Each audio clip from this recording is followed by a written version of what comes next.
بہت سارے معجزات کا انکار کرنے والے لوگ واقعہ اسراء و معراج کے حوالے سے ان کی سٹیٹمنٹ یہ ہوتی ہے کہ یہ آپ صلی اللہ علیہ وسلم کا سفر جسمانی طور پر نہیں تھا بلکہ ایک روحانی طور پر تھا۔ تو اس حوالے سے آپ کیا کہنا چاہیں گے؟ دیکھیں، نبی کریم صلی اللہ علیہ وسلم کا یہ جو سفر مبارک تھا، یہ روحانی اور جسمانی دونوں کیفیات کے ساتھ تھا۔ یہ صرف روحانی کیفیت نہیں تھی۔ اگر صرف روحانی کیفیت ہوتی تو اس پر کس کو اعتراض ہو سکتا تھا؟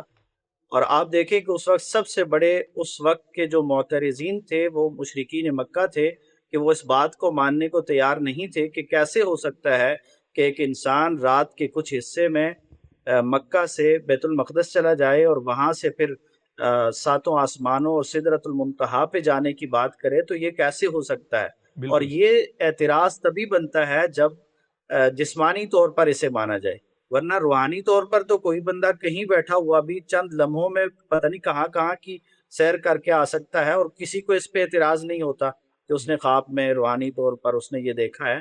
تو اللہ کے رسول صلی اللہ علیہ وسلم کا یہ جو معراج کا واقعہ ہے، یہ آپ کا جو سفر مبارک ہے، یہ روحانی اور جسمانی دونوں حالتوں میں حالت بیداری میں پیش آیا ہے، اور اسی وجہ سے مشرکین مکہ کو اس پہ اعتراض بھی تھا، اور اسی وجہ سے اس واقعے کی تصدیق کرنے والے صدیق اکبر رضی اللہ تعالی عنہ کو اللہ کے رسول صلی اللہ علیہ وسلم نے صدیق کا جو لقب عطا فرمایا ہے، کہ جب مشرکین آ کے اعتراض کرتے ہیں حضرت ابو بکر صدیق رضی اللہ تعالی عنہ کے سامنے کہ تمہارا ساتھی یہ کہتا ہے کہ وہ ایک ہی رات میں بلکہ رات کے کچھ حصے میں اتنا طویل سفر طے کر کے آیا ہے، تو یہ کیسے ہو سکتا ہے؟ تو کہا کہ اللہ کے رسول نے کہا ہے تو یہ بالکل ہو سکتا ہے، اور ہم اس سے بڑی باتوں پر اللہ کے رسول کی تصدیق کرتے ہیں۔ یہ تو بات ہی چھوٹی ہے۔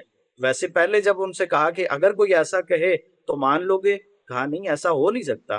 کہا تمہارا ساتھی کہہ رہا ہے؟ کہا پھر بالکل ہو سکتا ہے۔ جب پیغمبر نے کہا ہے تو پھر اس میں کوئی شک والی بات نہیں ہے۔ تو رسول اللہ صلی اللہ علیہ وسلم کا یہ سفر مبارک جسمانی تھا اور بیداری کی کیفیت میں تھا، بیداری کی حالت میں تھا۔ اور پرانے لوگ جو معترضین تھے وہ اس بات پہ اعتراض کرتے تھے کہ یہ ہو کیسے سکتا ہے، اور آج لوگ اس بات پہ اعتراض کرنے لگ گئے ہیں کہ یہ کیفیت ہی وہ نہیں تھی۔